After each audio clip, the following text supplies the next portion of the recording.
Welcome to episode 8 of the Red Letter Disciple. My name is Zach Zender, and Chris Johnson, my co-host, is going to be joining me in just a couple of minutes. And when Chris comes, you know the fun is coming with him. We hope this podcast challenges you wherever you are to be a greater follower of Jesus. Our hope is that we would all together be greater followers of Jesus so that collectively we can give the world a greater, truer, and fuller expression of Jesus. Man, the world would change if we could get that right, or even closer, glimpses of it at times. And so, hey, in this podcast, we want to challenge you. I know you're going to be inspired, and I promise you, you're going to have a lot of laughs along the way with us. Episode 8 features my friend Rusty George. Rusty has grown to be an incredible leader, but amazingly, he calls himself really simple. And so we have a great conversation about discipleship, whether like it should be simple or deep, because that's a knock sometimes that we hear. And then we do actually dive deep into a really tough, tragic moment in his church in 2019 when their family pastor committed suicide. Like, how do you lead through something like that? It's a really helpful conversation at a much needed time in our nation when mental health and these issues continue to keep coming up. And so Rusty is a really great, fresh answer in all of this that I know you're going to love. So last week, I shared the news. I don't know if you heard, but the Red Letter Disciple is coming back for a season 2 because of your love and support, which show itself through 5-star reviews, sharing on social media, following on your favorite platform. We are committed to continuing to bring interviews with world-class disciples. So, hey, if you know of a world-class disciple that you would love to hear from, like, let us know. Go over to redletterpodcast.com. There you can contact us at that site. You can also check out all the past episodes that you might have missed and read the show notes to connect more with our guests and the resources that they have available. I know that every single one of us, we are all presented with obstacles, but can you turn obstacles into opportunities? That's the question. One of the biggest obstacles in the church that we face today, it's around money and giving and generosity. It's one of the 5 discipleship targets I teach in Red Letter Challenge, and yet giving money, it's still a major obstacle and struggle for so many. So I wanted to ask Phil Ling, the founder and president of the Giving Church, who has fresh eyes on this from helping more than 1,000 churches. Phil, what is the biggest obstacle to giving in the church today from your lens? From my chair, it's fuzzy vision. People do not give to what they do not understand. Vision has to be clear, crisp, and compelling. Clear, does it make sense? Crisp, does it take you too long to explain why we're doing whatever it is that we're doing? And compelling, when you're finished, do I raise my hand and say, hey, I'd like to help you with that? Unanswered questions are stumbling blocks to my participation. The more questions you leave on the table, the less that I participate. So how do we answer those questions before they're asked? And the best way to do it is with clear, crisp, compelling vision. That's what I love about what you and the great people at the Giving Church do, is you not only will help raise funds, but you'll help actually make sure that that vision is clear, crisp, compelling, so that as they're going to seek those funds, they've already thought about the unanswered questions that might come in their church. And so you've had the ability to help more than 1,000 churches. And so if you're thinking about, maybe you have a kingdom vision or dream that hasn't happened yet, and you're wanting coaching or consulting, or maybe you're ready to run a full capital campaign, like talk to the guys at the Giving Church. They would love to help you. They have a website for you, thegivingchurch.com/red, that not only can you learn more about who they are and what they offer, but they will also give you a free PDF, 5 ways to grow your church's giving. What I love about this PDF is it's not just opinions. It's actually based on a study that they did that's unique to them of thousands of churches, where they collected real objective data that is now helping churches understand how to more effectively grow their church's giving. So I know you want that, Pastor. I know you want to grow your church's giving, and they're giving it to you for free. So come on, thegivingchurch.com/red. You can access that and check out this awesome team. So here we go, episode 8. Let's do this. All right, well, welcome. We got a really great episode here of Red Letter Disciple. That's right. I love our guest today. Mm-hmm. His name, Rusty George. Mm-hmm. He is the lead pastor at Real Life Church in Southern California. I think they got campuses like all over the place now. And beyond leading Real Life Church, Rusty is a global speaker, leader, teacher. His bio says he focuses on making real life simple. Yeah. He's written several books, some great books, and he can also be heard weekly on his podcast, Leading Simple with Rusty George. Aside from all of that, he is a loyal Chiefs, Royals, and Lakers fan. Wow, that's an odd combination right there. So I want to know, before we dive into anything, like, we should introduce him first. Hold on, bring him on the screen. There we go. Is. Ladies and gentlemen, Rusty George. There you go. And obviously, for those listening, we got this on YouTube too, so you can see Rusty. That's it. So I want to know, you've got Chiefs and Royals, Kansas City, and I think then he's wearing a Royals shirt right now. Look at that. Yeah. How does that happen? Well, no one chooses to be a Royals fan.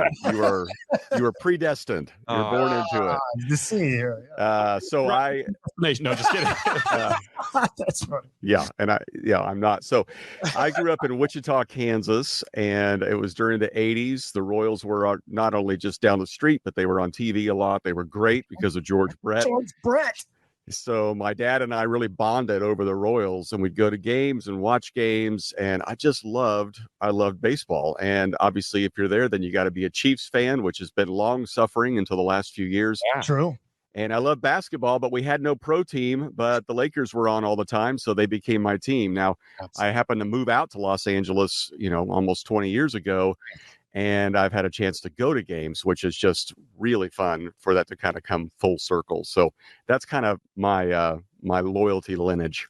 There you go. Yeah, that's unique. And I can feel your pain. I was passed down or predestined from my family to be a Cleveland sports fan. Ouch. And it's just been hard. You had LeBron for a couple. I need help. You had LeBron for a couple years. I know, and then now LA has him. Well, we'll gladly give him back. Oh. Yeah. Okay, well, there you go. Who knows? Trade has been made. He's going to go wherever his son Bronny goes in a couple of years. So that's true. That's true. Oh man, hey, we are pumped to have you on, Rusty. You're a great leader, great pastor, great author. I've had a chance to talk to you a few times, and even in my life, what I would say I'm really grateful for is I've kind of grown in my identity as a writer, and you said some really encouraging things to me when we talked last that really helped me with that. And so I'm really grateful for you, and I know our audience is going to have an awesome time listening to you. So, hey, man, this is a podcast all about discipleship, and so you are the pastor at Real Life Church. We got our RLC mugs. Yeah. There you go, just for you. Thank you. Real Life Church. So I'd love to know, man, how do you develop disciples in a context like Real Life Church? Well, historically, discipleship was classes, right? So you go to Sunday school, or you do a Bible study, or Bible study fellowship, or then it became small groups, and it was highly, we use the word community, but it was a Bible study in somebody's house. And so our assumption was that if we get people more information, then transformation will happen. Mm-hmm. But you and I both know that doesn't happen. I mean, some of the most knowledgeable people about the Bible aren't even Christians. Right. Some people that think about the sound guy that works at your church. He hears every message multiple times and may not possibly be the greatest disciple in your church, right? Gotcha. So no disrespect to the sound guys. Yeah. So I think that we've confused information for transformation, and it's not. And in fact, the Apostle Paul said, knowledge puffs up, but love builds up. So we're constantly trying to help people do two things. And I really take this back to the Sermon on the Mount. And I think I probably read this for years before I ever really understood the conclusion of the Sermon on the Mount. Here, Jesus just unloads this theological treatise of information and how to live and all these things. And he wraps it all up with that story of the two guys that build houses, one on the rock and one on the sand. And he says, whoever hears these words of mine, and this is a key word, and puts them into practice, is like the guy who built his house on the rock. And I think for most of my life, I was just hearing the word of God, but I was not putting it into practice. My buddy, Mike Bro, likes to talk about how this 1-2 punch is like a really good golf swing. Hearing the word of God is a backswing, but doing the word of God is the follow through. And you and I both know people that all they do is have a backswing and they're walking around with their club up in the air like they're ready to hit somebody, right? Yeah. But Jesus says, if you hear the word of God and do the word of God, that's when you have the full swing. So we're always trying around here we're going to give you opportunities to learn. That's what I love about the Red Letter Challenge, because it's great information, but it also provides some practical stuff as well for you to do. So we're always pushing people to, here's something to study, but here's something to do with it. Here's some homework from the message today. Here's how you get practical in the car ride home or with your neighbors or with a grudge you've been holding. How do you live this out rather than just learn it? That's awesome. And it's amazing how great the Sermon on the Mount is. That's the genesis for, a lot of our work as well. And so I love that. There you go. I got buzzed. The hearing and the doing. And so what I heard, do you watch golf, Rusty, as well? I watch it some. Okay, so on the PGA Tour, if you're big golfers, what I heard is I want a backswing like Sung J M. It's like the slowest backswing in the PGA Tour, but I want my forward swing to be like Bryson DeChambeau. Of course. A beautiful and perfect disciple of Jesus as a golfer. I like that analogy. I have a question. Cool. Is golf the most boring sport to watch on TV? Well, I'm going to make some listeners upset here. NASCAR's close because they just go in a circle. Turn left, turn left, turn left. Exactly. Turn left. And soccer's just keep away for an undisclosed amount of time. Thank you, Rusty. I went to a soccer game and it ended 0-0. I'm like, I could have not come and it would have been the same result. Exactly. Yeah, that's my problem as well. We don't know when it's going to end, but we know it will be 0-0. Oh, they just blew the whistle. Game's over. Let's go home. 0-0. That was fun. The only soccer worth watching is Ted Lasso. Pretty good. He's right. It's a good coach right there. That's the correct answer. Thank you. I got the good buzzer. 30 points. So I heard hearing and doing, information transformation. So in light of that, especially like in the past couple of years, what we've been through with the pandemic, the jump a lot of churches made to digital discipleship, some were way more ready for that, some not. Like, that's right. What do you see as sort of the strengths and weaknesses of digital discipleship on the sort of information transformation side? Is it the same as in person, or what would be unique about it? Is it possible? Can you disciple online? Yeah. Well, I think that what we're seeing with digital discipleship right now is equivalent to when the Church of Ephesus would get a letter from Paul and they'd all gather around and they'd listen to it. So sure, they could pass it around and you could read it on your own, but when you gather together, then you have mutual accountability. So I think that assuming that the camera or the screen is evil is missing the point. That's just a medium to convey the information. But I would say that what we're missing is kind of the non-downloadable experience where you have to look across the room and deal with this. But I mean, you can be highly engaged online, watching, talking with your family, worshiping together, involved in the chat room. You can be more engaged there than you could be in the auditorium if you sit in the back row and sleep the whole time. So I think it's possible to be disengaged either way. The question is, are you going to bring people into it? So I always encourage our people that, you're going to watch online, great. Have a watch party. Have people with you. I mean, because you and I both know when we're watching, just sometimes, most of the time, with just our family or just ourselves, we're not standing up worshiping God. We're just, making lunch or something like that while that's going on. Yeah. So I would say there is a huge value in it. And I think pre-pandemic, the way we would talk about it is, hey, you can do church, in the room or at home, but make sure you experience church. And they would watch it while it's streamed. Now we talk about it more like, okay, you can start off with the streaming, but come to the actual service because it's going to create a non-downloadable experience. There's going to be obviously worship, prayer time, meeting people, engaging with others. And for many of us, the most opportunity to act like Jesus is behaving in the parking lot at our church. So we don't want to miss that opportunity for iron sharpening iron. Amen to that. Yeah. That's It gives them great. that real opportunity to, how do you, in the midst of persecution and traffic and Right. everything. Yeah, you're in LA, man. Like, Oh, people need goodness. to be Yeah. forgiven after that traffic. Right. All right. So I'm curious because, like, in the discipleship space, I think you could also argue in the church space and Christianity, whatever word, discipleship, Christianity, church, like in your bio, you have the word simple a couple of times. Like, you want to make real life simple. Your leadership podcast is called Leading Simple. The other side of that is, no, we shouldn't be leading simple or doing things simple. Like, there's got to be a depth to what we're doing, to discipleship, to the church. How would you respond? Yeah. How would you respond to that? Let me start off with just a bit of an analogy. This past weekend, I was on an airplane, and I'm always amazed what the flight attendants and the captain think we understand.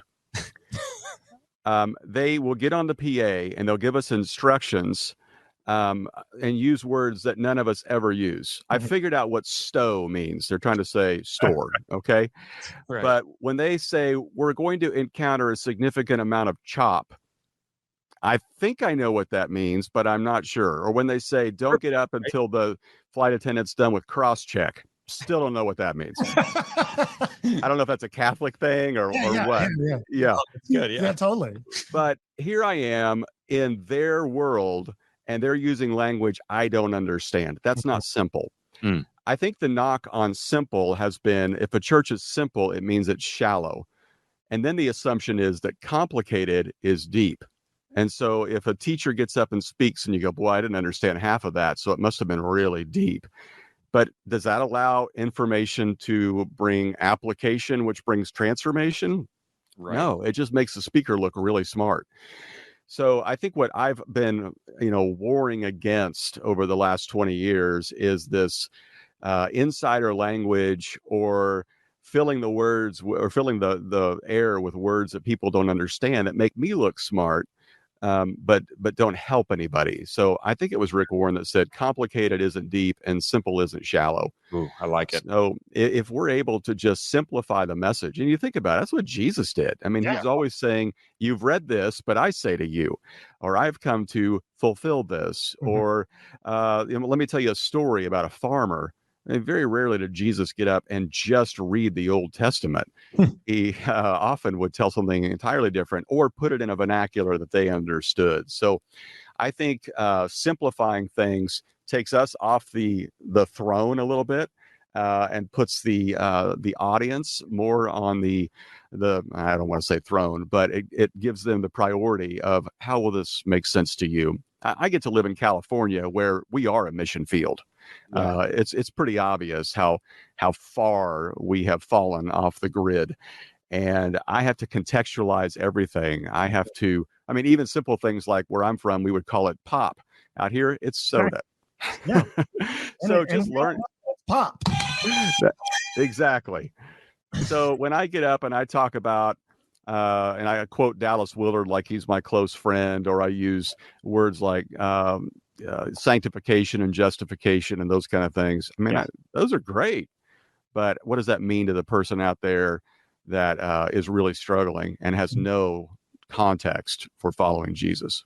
Yeah, I like that. And I think that too, like, I recently heard, and we all know this, that like swimming pools, there is a shallow end, there is a deep end. And I actually think some of us are, and I don't like the word shallow, but some of us are better suited to help people swimming in 3 or 4 feet water. Some of us are better suited to help people swimming in 8 to 10 feet water.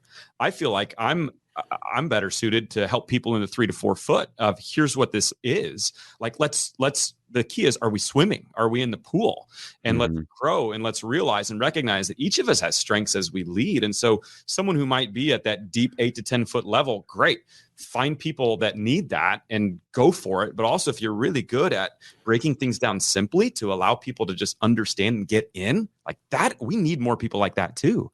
We need people across the board and helping out in every area. So I love that. So breaking it down, complicated isn't deep. That's so good. Simple isn't shallow. I was just talking to my first communion class, like 4th and 5th graders, and we were walking through this, and I'm like, man, so many of these words are ridiculous. I don't use redemption in everyday life unless I'm at Chuck E. Cheese's. Then do you go there a lot? Yes. I mean, with that jacket, if you are listening and not watching, Chris has a $39 jacket from Amazon right here, and looks like you could have won it at Chuck E. Cheese's. Honestly, it's gold too. It's gold on certain days. It's red on. That'd be like 5,000 tickets for that suit. Oh, totally. And I say that though, but like the only time we use the word redemption is when we go to Dave and Buster's, Chuck E. Cheese's. We take the tickets, right? We redeem them in for something that we spent $50 on, and we get a Tootsie Roll. Like we're using these big words for no reason. Now it's simple, $75 with inflation. That's what my grandpa said. Roll. That's right. Awesome. Rusty, you are a leader of many leaders and a leader to many pastors. And I even remember I was actually first going to come meet you in California I think it was 2019. And we were going to have a conversation and you texted me, hey man, there's an emergency going on at our church right now. And come to find out, the next day there was a tragic suicide of your family life pastor, Jim Howard. And you were leading the church through losing someone that they absolutely loved. What advice do you have? I want to talk first to two people. First to those that might be having suicidal thoughts, that might be in the space where Jim was. And then I'd also then love to talk to, we have a lot of church leaders that are listening to this, pastors. How do we minister and address suicide and what can be going on in people's minds? Yeah, well, I appreciate you wanting to talk to both of those audiences. And I would start off by talking to those who have thought about suicide.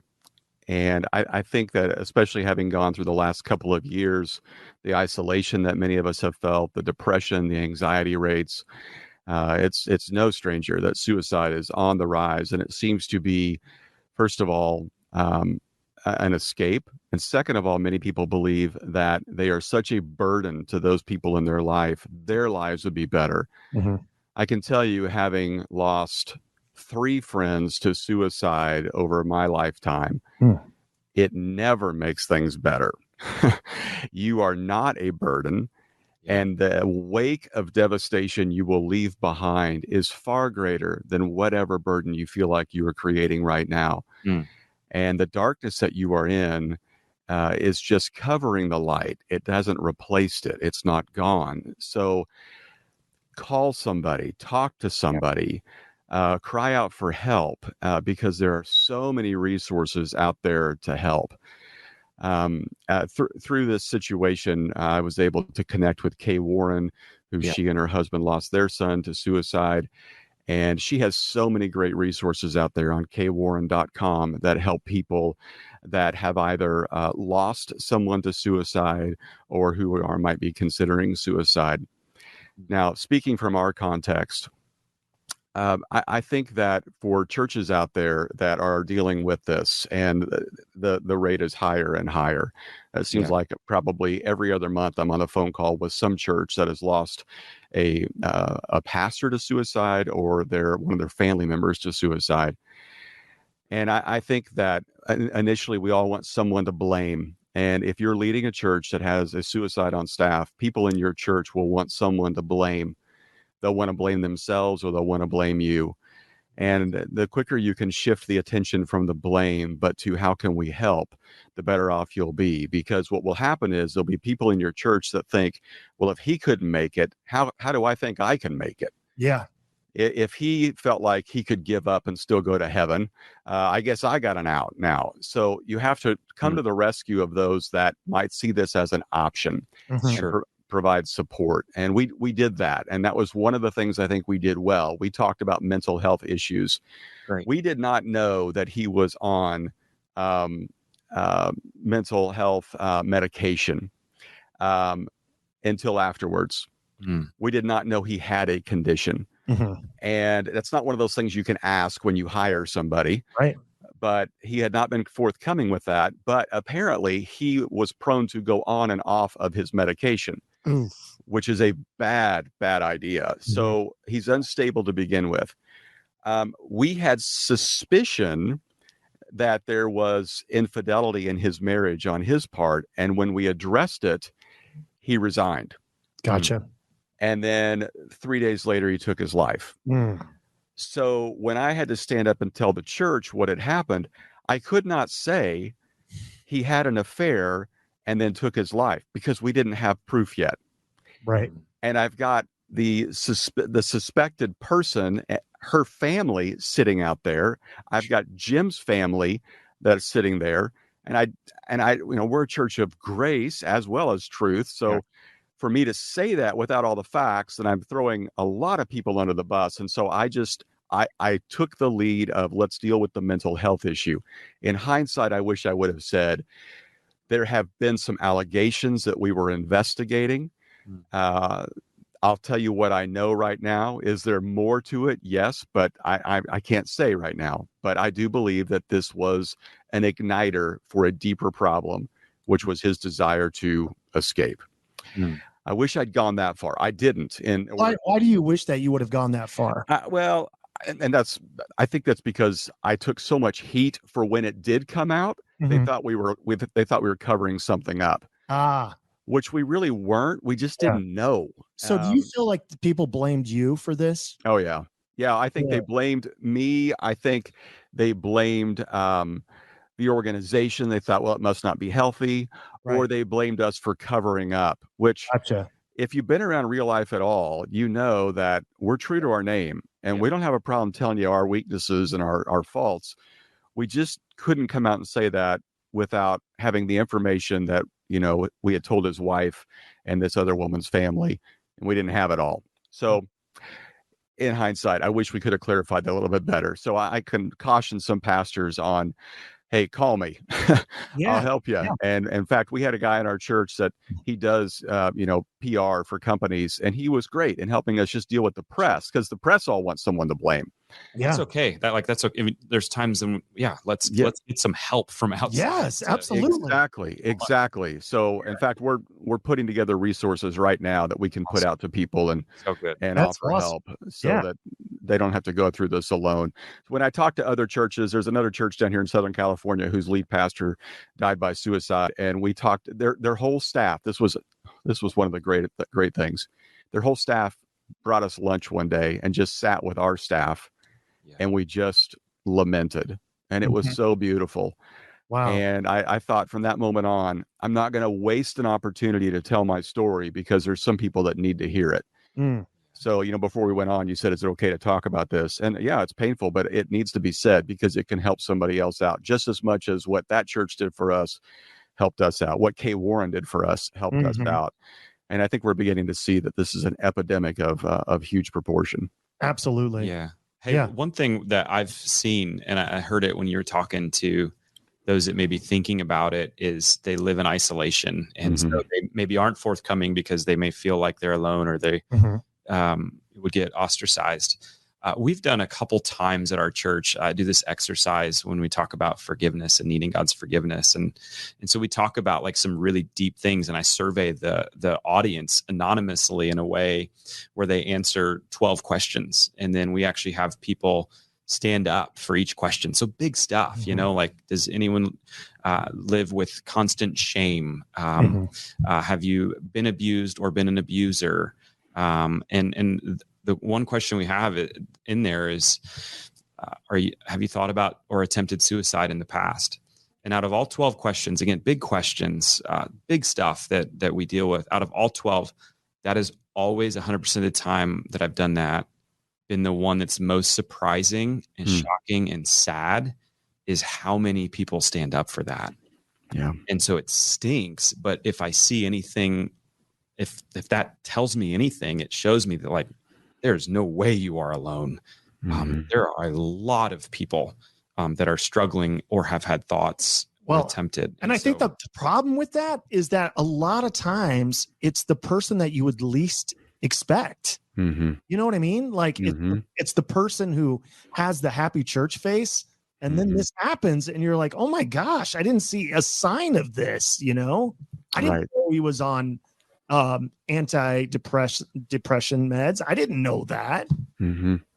Exactly. And I think that we all assume that our church leaders have it all figured out, which we're all just struggling. I think one of the lies that happens in our own minds from the enemy is, they'll be better off without you. Mm-hmm. No one will miss you. Mm-hmm. You're insignificant. Right. And don't you want to be out of the pain? Yes. Yes. I think that's the one that really got Jim, because he was living this double life and he knew it was going to come out eventually. In fact, we were already on to him and we were trying to figure out, how do we help you and your wife? Mm-hmm. And I think he just thought, I don't want to be in pain anymore. Right. So let's just end this. And that's one of the lies that the enemy uses of, don't you just want this to be over? And it's not the way out. Right. And I'm convinced that the enemy isolates us and cuts us off from community. And then that is the breeding ground for more lies to come about. Like I see that all the time with kids, especially during COVID. They isolated themselves. They started believing lies. And then the fertilizer was social media. They were comparing each other to what the other guys were doing. And I saw more cases. I work with youth. I saw more cases of having to send kids to counseling than I've ever seen in 20 years of doing this. Mm-hmm. Absolutely. Well, and I even think about the spheres we run in of pastors. Church attendance has been cut in half since COVID. Yeah. And you go and especially church planners, you go and you set up and you look out and you think, goodness, there's no one here. This is not worth it. Then you go home and you get on social media and, hey, Stephen Furtick just baptized another 10,000 people. You're like, what in the world? You just feel like I'm worthless. Done. Yeah, exactly. It's so true. Yeah, and he's got those massive biceps. Yeah. Denim. Yeah. So, and especially for pastors, the emotional, Barna always does these research, and I'm a big stat junkie. He's a nerd. And so, the emotional and overall well-being of pastors is at all-time lows, probably because of all the results and the fact that our identity is too much in what we do. And when things get changed or disrupted and the people don't show up, like, we can take it personally, and that's always hard. So obviously in the wake of it, there was a lot of, addressing it and maneuvering, which I think is very difficult. How have you kind of long-term then helped your church, or maybe even helped others on sort of the mental health side of things? Yeah, I think we've normalized the conversation. I got very honest and vulnerable with my own struggle with anxiety, and that I did go on medication, and that it changed my life, and encourage people to do that. There's not, a scarlet letter behind that. It's okay. We talk about it more often now. We address the fact that suicide ideation is prevalent in our families. We are going to do a mental health series right after Easter this year. We're going to bring in an expert to talk about how to see if there's suicide, on the mind of your teenager, and talk through some of the real things that our kids are wrestling with. And I think for parents, I think a lot of us are realizing that, kids nowadays do have it worse than we had it. And I think, parents always love to say, you have no idea. In my day, and you know what? In my day, if somebody picked on you, it happened at school and then it was done. Well, now It's on social media. Now it's 24/7. Now you can be canceled. You can be, held hostage because of a picture you sent, those kind of things. So getting that information out there really begins to kind of normalize the conversation rather than let people stuff it down. Yeah, normalize the conversation. That is 50 points. I love that. That's good. All right, Rusty. So I want to know, in your own pursuit, as you're a disciple of Jesus, like, what is giving you the most joy right now as you're following after Jesus? Well, this will go back a little bit to the depth question. People find this hard to believe because I stand up on a stage and I speak for a living, but I'm an introvert by nature. Yeah. And people say, well, how can you stand on a stage and talk? It's easy. They don't talk back. So I say what I want and I leave. But truthfully, my nature is to go home, close the garage door, sit on the couch with my family and watch TV and know no one else. And this is a lot of my life, was walking around with the golf club up in the air. I consumed information. I went to Bible college. I went to seminary. I've written books. I've read books. I love to read. Yeah. But the times when I have grown the most in my relationship with God is when I am walking with an unbeliever and answering their tough questions. Cool. Yeah. Because now it's no longer me just hitting the faith button or saying, well, I had a professor that believed that, so I'm going to believe it.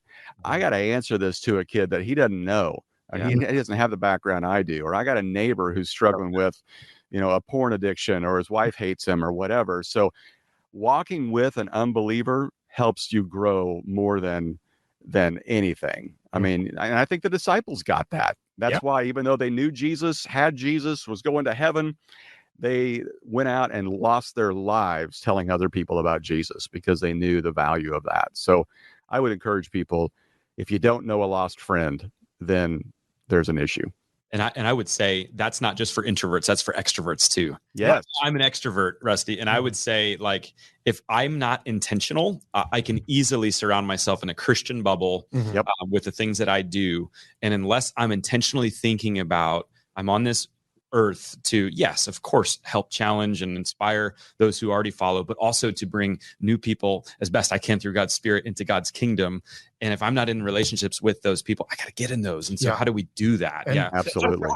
Can I ask you, how do you naturally, I'm even for myself, like, I'm always wondering, how do you naturally get into relationship in a area or world where it's easy to surround yourself in a bubble? Maybe it's easier in California than Nebraska. Well, we can certainly go outside more.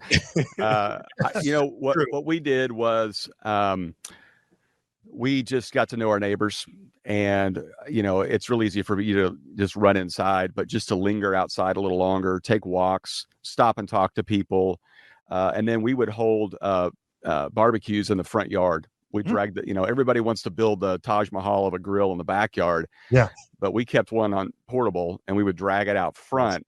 Yeah. And we'd put flyers on everybody's door. And then I would invite my community group or your small group to be there as well. So there's critical mass. That's awesome. Because if you're just the only one out there flipping burgers, your neighbors think, yeah, this is a serial killer in the making. So we'll be on Netflix in a few weeks. Yeah, exactly. So we put flyers on doors and say, hey, come on out.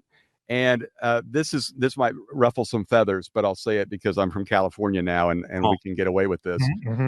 Because my wife and I are from the Midwest, we were fine with people bringing beer, but we would never provide it. And I had a pastor tell me, once they find out you're a pastor and they see you're not providing alcohol, they'll think they're being judged. So at least provide it. Put it out there. Yeah, because you don't have to drink it, but that will say to them, you're welcome. And I've noticed when I started doing that, more people come, more people stay because we're a couple of Lutheran pastors, so we get it, man. Yeah. Oh yes, you guys brought it to the States. You ain't defending us. First miracle, water into wine, baby. And it was better than the first batch. All right, real quick. You're totally hogging this interview. No, I got no question. When you said invite neighbor, we just moved up to Nebraska not long ago, and so we were like, let's do this. Let's do a food, invite our neighbors. We actually rented a food truck. We were going out. We put flyers. We did exactly, and we were like, we want you to come and meet us. And you rented a food truck? Yeah, it's a thing. There's a whole business that rents food trucks to homes. It's awesome, but like, the week of, I'm telling you about, this is the worst open house party ever, is where this is going.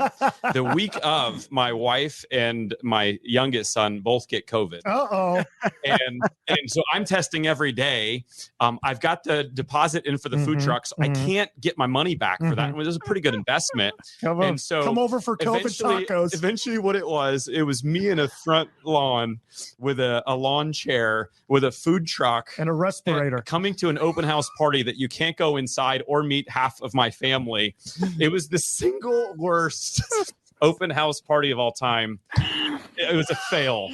That's really good. I did end. I was due 30 quesadillas at the end of the night, so I did get those. Nice. And then I that's good. Positive for COVID the next day. Nice. And quesadillas for the next 12 days while I was. That's so good. So you inspired me. I'm going to do it again, and I'm going to be honest, and I'm going to say, last year's open house party was terrible. Yeah, but we still want to meet you. And you know what? Make your own food. Well, we wanted to be present for the neighbors. No, you can be present. Look at what he's doing. I'm actually going to do a food truck now. That's a great idea. Well, that's just hopefully it's refundable for you. Yeah, and I'm going to get that in the notes. That's good. All right. Hey, man. So we talked about finding joy. A couple more quick questions. Where are you? Where is it? what are you finding difficult right now in your pursuit to follow Jesus? Nothing. It's all swimmingly. Yes. What's difficult in my pursuit of following Jesus? Wow. I think just the consistency of prayer time Yeah. and making sure it stays fresh. I think that it can get really, systematic. Yeah. And I like routine, but the ability to kind of mix it up, to turn off the radio and talk to Jesus like he's sitting there. Those kind of things really help me break out of that rut. Yeah. Nice. That's great. You recently came out with a book called After Amen. So it's about prayer. It's about God's unanswered prayers. So tell me one or two key findings in that, because I know I wrestle with that. Out of all the habits of Jesus, I do feel like prayer is the one I need the most growth in. And sometimes it is that unanswered prayer, or what are you doing, God? So what was a couple of key findings that might help our people? Yeah, and that really came out of a conversation in the lobby over and over again, where people would come up and ask me to pray for them because they tried it and it didn't work. And they wanted to know, what am I doing wrong? Yeah. Right. You have the answer key. Exactly. Yeah, I got the hotline. So I said, I'm a Royals fan. I don't have the hotline often. So no, I think I went back to the scriptures and I just looked at every time somebody came to Jesus with a request, because that was their prayer. And very rarely did Jesus say, you got it. So he often gave them things to do. Yeah. So I looked at, there was some commonality in the things that he told them to do. We boiled it down to 6. Cool. That people can walk through. Things like, all right, I need to accept the fact he may say yes, but in a different way. I need to accept the fact that, you know what, sometimes his purpose is bigger than my preference, Sometimes it's about, there are some checklist things I got to run through, because the Bible does talk about the reason sometimes God does not answer our prayers is because of unconfessed sin, unresolved relationships, and various things like that. So we try to group those together. In fact, if you go to my website, pastorrustygeorge.com, we actually have sermons and videos for all pastors if you want them. Awesome. That will help you do this at your church, and you don't have to give me credit. It's okay. Well, that's what we're looking for. Yeah, you have permission. You don't have to credit to other people. Exactly. That's what gold we mine. all are right there. Yeah. Well, I love that. And it's a great book. And I love the fact that, hey, let's go back and look at when people asked Jesus for things, what was his response? We can do so well when we just go back and look at Jesus. And so, Rusty, all right, we end with, we've got a quick game with Chris in just a second, but I want to ask you, we ask all of our guests the same question. We're all about challenging people, kind of like what you said. Information is great, but like, how can people actually be transformed? It's when they put these things into practice. And so we ask all our guests this question as disciples. If you could challenge our audience with one thing practically that would help them grow in their discipleship this week that they could do, what would that be? Write down what you pray for. Cool.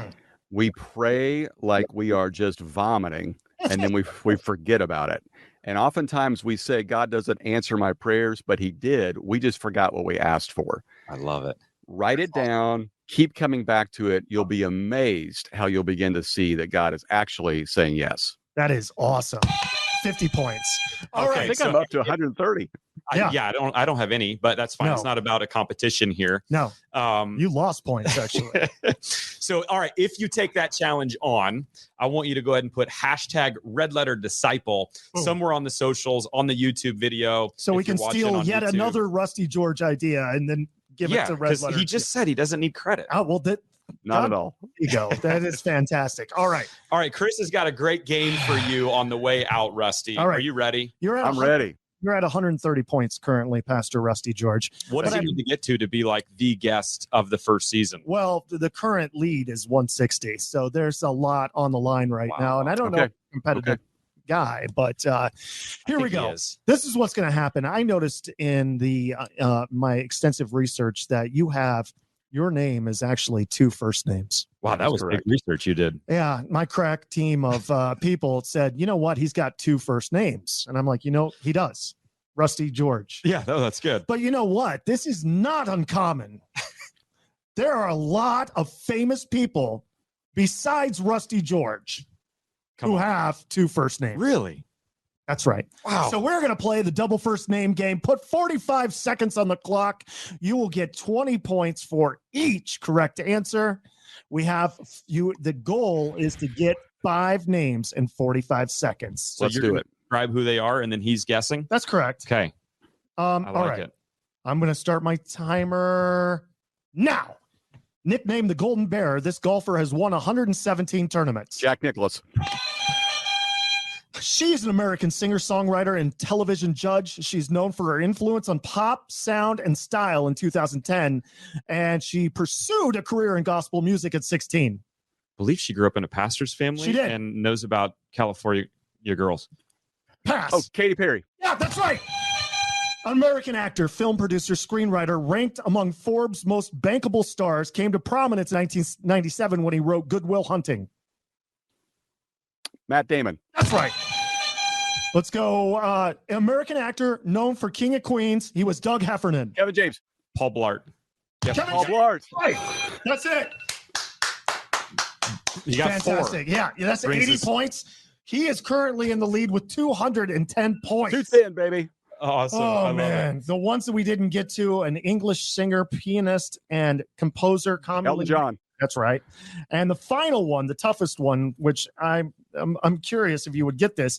American actor, comedian, producer, podcaster, known for his role as Ben Wyatt in Parks and Rec. Oh, my kids will kill me. I don't know his name. Yeah. He also is, this isn't the same person, but has the same name, a pretty famous golfer from, I think, Australia. I don't watch golf. It's boring.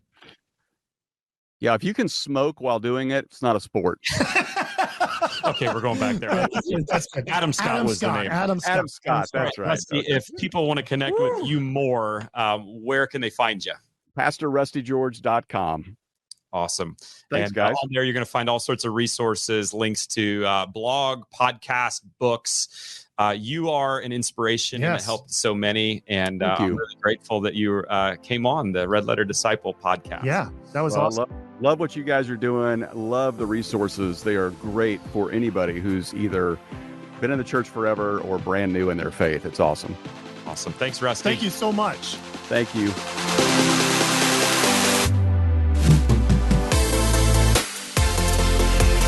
I love Rusty. I love the simple but practical and powerful way that he leads.